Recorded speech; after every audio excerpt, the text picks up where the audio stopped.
Student, हम लोग बीमीय विश्लेषण का उपयोग पढ़ रहे थे। तो बीमीय विश्लेषण का दो उपयोग हम लोग पढ़ चुके थे, सत्यता की जांच करना और एक पद्धति से दूसरे पद्धति में बदलना।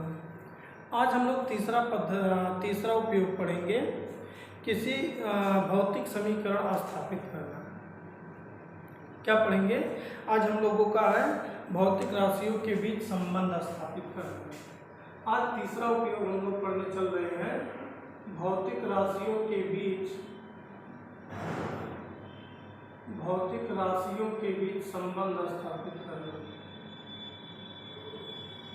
राशियों के बीच संबंध स्थापित करना। संबंध स्थापित करना, ये पढ़ना है हम लोगों को। तो शायद उन दोनों में दिक्कत नहीं हुई होगी। और इस टॉपिक को कंप्लीट करने के लिए मैक्सिमम से मैक्सिमम जितना क्वेश्चन सॉल्व कर पाओ वही तुम लोगों का काम देगा। अब भौतिक राशियों में संबंध स्थापित करना बताने चल रहे हैं। अब जैसे देखो, 9th 10th में हम लोग थोड़ा सा पढ़े हैं कोई फार्मूला, इसलिए उसको ले रहे हैं। देखो, हम लोग जानते हैं कि सरल लोलक का आवर्तकाल, 9th 10th से इस फार्मूले को पढ़ते हो। सरल लोलक का आवर्तकाल, अब ध्यान यहाँ देना शुरू करना। सरल लोलक का आवर्तकाल capital T is equal to होता है 2 पाई √L/G होता है, शायद तुम लोग जानते भी हो, इसीलिए हम पहले इसी को काम करना शुरू कर रहे हैं। इसको कैसे क्वेश्चन आता है जरा देखो। ये कह सकता है, यह किसी सरल लोलक का आवर्तकाल, क्वेश्चन है अभी देखो, किसी सरल लोलक के आवर्तकाल, किसी सरल लोलक के आवर्तकाल का सूत्र स्थापित कीजिए। सरल लोलक के आवर्तकाल का सूत्र स्थापित कीजिए। यदि आवर्तकाल धागे की लंबाई L और गुरुत्वीय त्वरण G पर निर्भर करता हो। गुरुत्वीय त्वरण G पर निर्भर करता हो। ऐसे क्वेश्चन तुम लोगों को मिलेंगे बुक में। अब ध्यान दो, हमको क्या करना है, एक आवर्तकाल का, सरल लोलक के आवर्तकाल का सूत्र बनाना है जो क्या करता है, धागे की लंबाई और गुरुत्वीय त्वरण G पर निर्भर करता है। तो बहुत अच्छा सा टॉपिक है, ध्यान से देखना, बहुत ईजी है। देखो, तुम्हारे क्वेश्चन में क्या कहा है कि सरल लोलक का आवर्तकाल का फार्मूला बनाना है जो किस पर निर्भर करता है, धागे की लंबाई और गुरुत्वीय त्वरण पर निर्भर करता है। तो काम शुरू कर रहे हैं, ध्यान दो। क्या कहा है, सरल लोलक का आवर्तकाल किस पर निर्भर करता है, धागे की लंबाई L और गुरुत्वीय त्वरण G पर। तो पहला काम करते हैं, वो जिस पर निर्भर करता है वो लिख देते हैं। ध्यान देना, पहला काम हम लोगों का होता है कि जो फार्मूला जिस पर डिपेंड करता है उसको लिखते हैं। तो मेरा आवर्तकाल T धागे की लंबाई L और G पर निर्भर करता है, तो यहाँ पर लिखेंगे सरल लोलक का आवर्तकाल, सरल लोलक का आवर्तकाल धागे की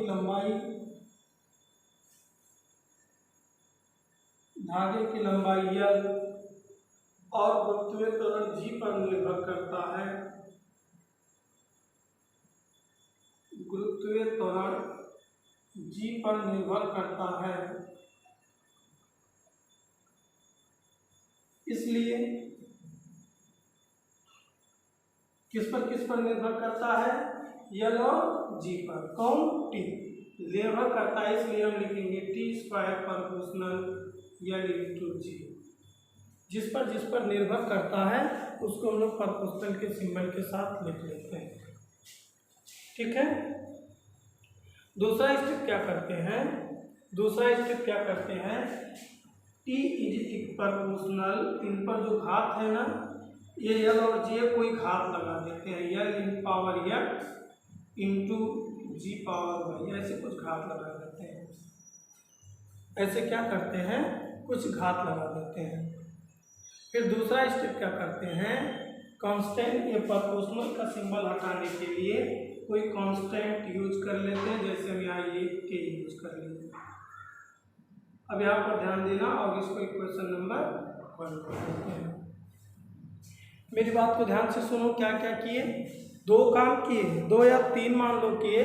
पहला काम जो क्वेश्चन में दिया है आवर्तकाल का सूत्र निकालना है, वो आवर्तकाल यल और जी पर डिपेंड करता है, तो हमने लिख दिया सरल लोलक का आवर्तकाल धागे की लंबाई यल और गुरुत्वीय त्वरण जी पर निर्भर करता है। पहला काम, ये पहला स्टेप होता है। दूसरे स्टेप में क्या किए, जिस पर निर्भर करता है उसको प्रोपोर्शनल के साथ लिख दिए। तीसरा स्टेप क्या किए, जो था प्रोपोर्शनल में सब पर कुछ घात मान दिए, माना यल पावर एक्स जी पावर वाई। तीसरा स्टेप क्या होता है, प्रोपोर्शनल हटाने के लिए कोई कांस्टेंट लगा देंगे। तीसरा काम क्या होता है, अब हम दोनों पक्षों की बीमा निकलेंगे। तीसरा काम क्या होता है कि हम ये जो दिया है ना, इसके दोनों पक्षों की बीमा लिख लें। दोनों पक्षों का बीमीय सूत्र लिखने पर, क्या बीमीय सूत्र लिखने पर, जब हम दोनों तरफ का बीमीय सूत्र लिखेंगे तो थोड़ा सा ध्यान देना। ये टी क्या है हम पहले समझा दें, टी समय है तो इसका बीमीय सूत्र क्या होगा, टी समय है तो इसका बीमीय सूत्र, समय का बीमीय सूत्र टी ही होता है, बाई चांस कोई दिक्कत नहीं हुआ। यल धागे की लंबाई है तो यल का बीमीय सूत्र क्या होगा, लंबाई का बीमीय सूत्र यल होता है। जी तुम लोगों को याद होगा, जी का कभी काम आया था, जी का बीमीय सूत्र होता है यल टी पर पावर -2। टाइम बचे इसलिए हम डायरेक्ट लिख दिए। जो ये लाइन लिखा है दोनों पक्षों का बीमीय सूत्र लेने पर, तो टी का बीमीय सूत्र हो जाएगा टी, और के का के कांस्टेंट है, इसका बीमा तो होगा नहीं, जब के कांस्टेंट है उसकी बीमा होगी नहीं, तो बीमीय सूत्र लिखते समय इसकी कोई कीमत नहीं होगी, छूट जाएगा। और जब ये छूट जाएगा तो यल का बीमीय सूत्र यल होगा, और पावर यक्स है तो इसलिए पावर यक्स लगा दो, इंटू जी का बीमीय सूत्र क्या होता है, यल टी इनवर्स 2, और पावर वाई है इसलिए पावर क्या लगा दो, वाई लगा दो। अब अगला स्टेप क्या होगा, जिस तरीके से इसको सॉल्व कर पाओ सॉल्व कर दो। देखो यहाँ टी है,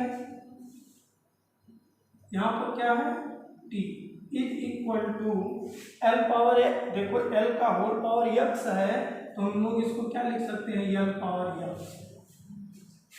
होल पावर वाई है तो ब्रैकेट तोड़ेंगे, वाई से गुणा होगा, ये देखो फिर से यहाँ पर क्या होगा, यल पावर वाई इंटू ये देखो टी है, टी पावर -2 है, क्या होगा टी पावर -2 है।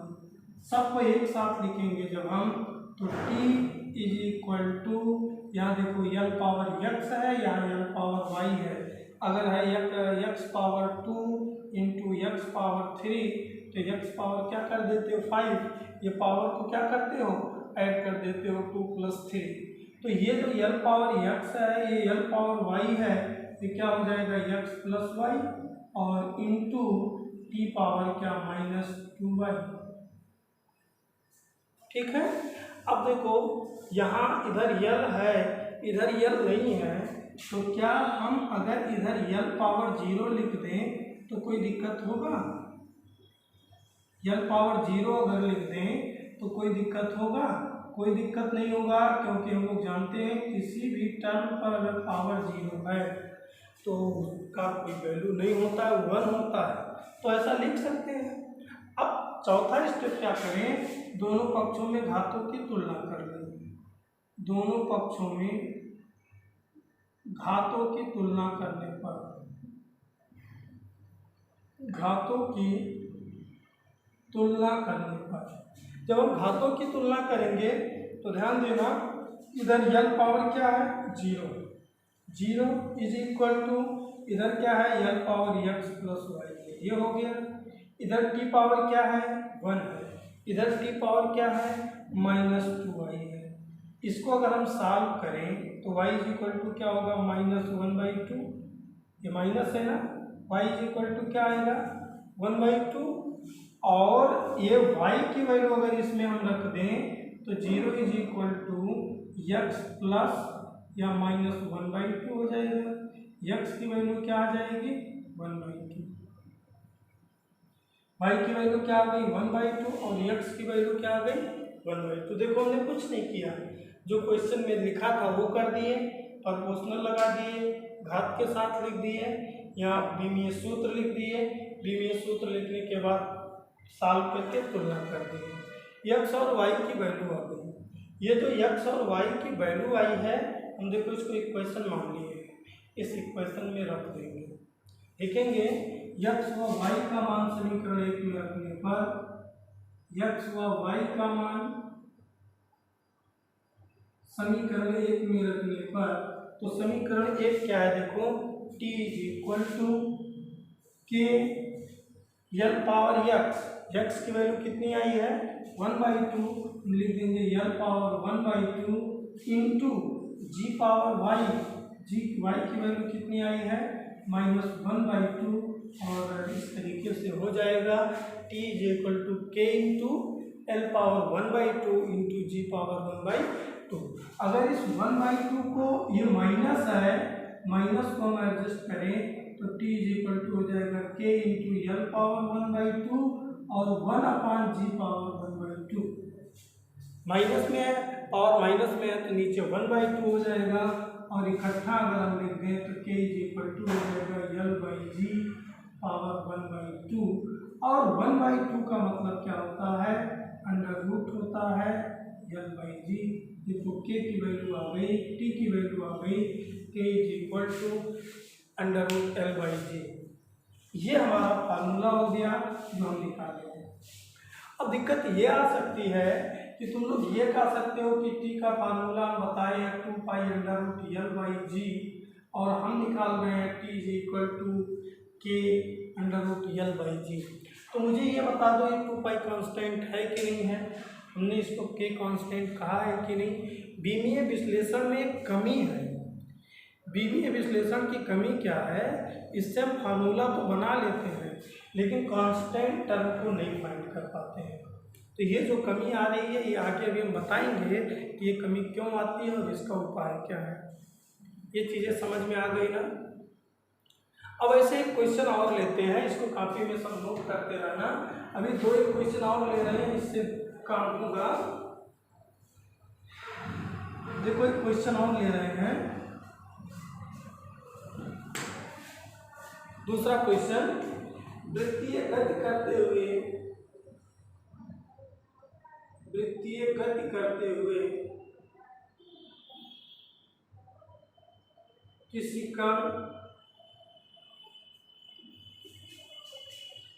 कण पर कार्यरत अभिकेंद्र बल, पर कार्यरत अभिकेंद्र बल या उसके द्रव्यमान यम, वेग v और वृत्तीय पथ की त्रिज्या r, वृत्तीय पथ की त्रिज्या r पर निर्भर करता है, r पर निर्भर करता है, तो उस पर कार्यरत अभिकेंद्र बल का सूत्र ज्ञात कीजिए। देखो सिंपल सा एक क्वेश्चन और हम बना दिए, सिंपल सा क्वेश्चन क्या बना दिए, वृत्तीय गति करता हुआ कोई कण। अब यह विकेंद्र बल वगैरह नहीं जानते हो तो परेशान होने की जरूरत नहीं है, फर्स्ट ईयर में पढ़ोगे, जो चीज़ें समझनी है उस पर ही केवल फोकस करो। हमारा क्वेश्चन है वृत्तीय पथ पर गति करता हुआ कोई कण पर है जिस पर अभिकेंद्र बल लगता है। यह अभिकेंद्र बल किस पर निर्भर करता है, उसके द्रव्यमान यम, वेग v और त्रिज्या r पर निर्भर करता है। जो चीज़ें हम लोगों को सीखनी समझनी है उस पर ध्यान दो। हम क्या कह रहे हैं, कोई वृत्तीय पथ पर कण गति कर रहा है जिस पर अभिकेंद्र बल F लगता है, वह अभिकेंद्र बल F किस पर निर्भर करता है, अभिकेंद्र बल F उसके द्रव्यमान यम और वेग v पर निर्भर करता है।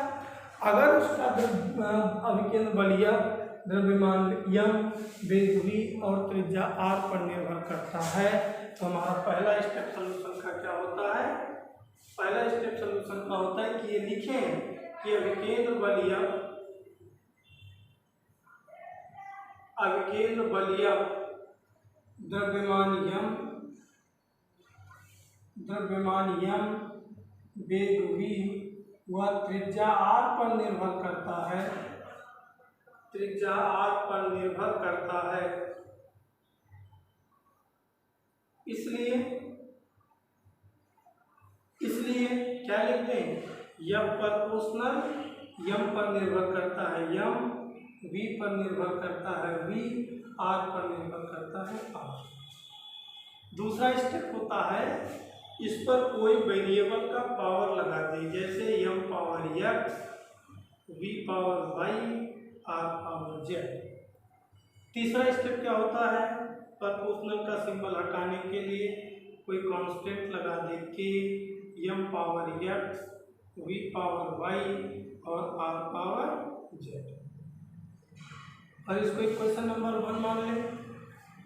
अगला स्टेप क्या होता है, दोनों पक्षों का बीमा ले लें। लिखेंगे दोनों पक्षों का बीमीय सूत्र लिखने पर, दोनों पक्षों का बीमीय सूत्र लिखने पर, जब दोनों पक्षों का बीमीय सूत्र लिखोगे तो इधर बल है, बल F का बीमीय सूत्र यम ए, यम का बीमीय सूत्र यम होता है और ए का बीमीय सूत्र होता है यल टी पावर -2। इस तरीके से बल F का बीमीय सूत्र मिलेगा यम यल टी पावर -2। F की जगह पे हम क्या लिख सकते हैं, यम यल टी पावर -2। ये जो k है इसका कोई बीमीय सूत्र तो होगा नहीं, ये जो यम है यम का बीमीय सूत्र यम ही होता है, टाइम नहीं देंगे। वेग v है, वेग v का बीमीय सूत्र यल टी पावर -1 होता है पावर y। त्रिज्या r है, त्रिज्या r का बीमीय सूत्र यल होगा पावर z। थोड़ा सा अगर और ध्यान दो तो अब जब हम इसको सॉल्व करेंगे तो ये देखो इधर क्या है, M L T power -2 is equal to, अगर ब्रैकेट तोड़े ध्यान दो तो ये यम पावर क्या है x, ये हो जाएगा यम पावर x, यहाँ क्या है y है तो क्या हो जाएगा L power y T power -y और यल पावर z। सबको अगर हम इकट्ठा लिखें तो यम यल टी पावर -2, इधर एक ही यम है यम पावर यम, यहाँ यल है यहाँ यल है, यहाँ y है पावर z है y प्लस z और इंटू टी पावर क्या -1। दूसरा स्टेप क्या होता है, दोनों पक्षों में घातों की तुलना कर लेते हैं हम। दोनों पक्षों में क्या करते हैं, घातों की तुलना करते हैं। जब दोनों पक्षों में घातों की तुलना करेंगे तो यहाँ यम पावर क्या है 1 है, यहाँ यम पावर x है, यहाँ यल पावर 1 है, इधर क्या है y प्लस z है, इधर t पावर -2 है और इधर t पावर -y है। माइनस माइनस कैंसिल, y की वैल्यू 2। देखो y की वैल्यू कितनी आ गई 2, x की वैल्यू कितनी आ गई 1, और अगर ये वैल्यू यहाँ रख दें y की तो होगा 1 इज इक्वल टू y की वैल्यू है 2 प्लस z। इस तरीके से z की वैल्यू आ जाएगी -1, z की वैल्यू आ गई -1, x की वैल्यू आ गई 1 और y की वैल्यू क्या आ गई 2। फिर से देखो पहला स्टेप क्या होता है, किस पर डिपेंड करता है, प्रोपोर्शनल के साथ लिखें। दूसरा कोई पावर लगा दे, फिर भी ये सूत्र बार बार बैठ करके वीडियो को देखोगे चीज़ें समझ में आएंगे। यहाँ x y और z की वैल्यू आ गई, ये जो एक्स वाई और जेड की वैल्यू आती है, इस एक्स वाई और जेड की वैल्यू को उठा के हम कहाँ रख देते हैं, इक्वेशन 1 में। तो क्या करेंगे, put the value of X Y and Z, put the value of X Y and Z in equation 1 we get, तुमको मिलेगा क्या, f is equal to K m power x की वैल्यू कितनी है 1, तो जाएगा m power 1, v power y की value क्या है 2, v square into r power z की वैल्यू है -1, जाएगा r पावर -1। जब हम इसको सॉल्व करेंगे आएगा f is equal to m v square, r पर पावर -1 है इसलिए आ जाएगा नीचे। अगर के कांस्टेंट है, के की वैल्यू हम लोग 1 रख दें, 1 रखने पर तो आ जाएगा f is equal to m v square upon r, ये तुम्हारे अभिकेंद्र कोण का क्या है, सूत्र है। तो शायद विमीय विधि से फार्मूले को स्थापित करना तुम लोगों को कुछ हद तक समझ में आया होगा। अब इस पर कुछ न्यूमेरिकल हम लोग देखते हैं, इस पर हम लोग कुछ न्यूमेरिकल देखते हैं, जो देखो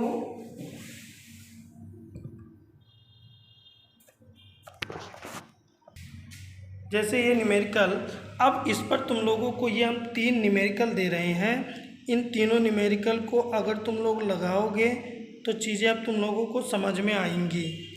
ये 3 न्यूमेरिकल हैं, इन तीनों न्यूमेरिकलों को तुम लोग सॉल्व करना और जो भी डाउट होगा उसे पूछना।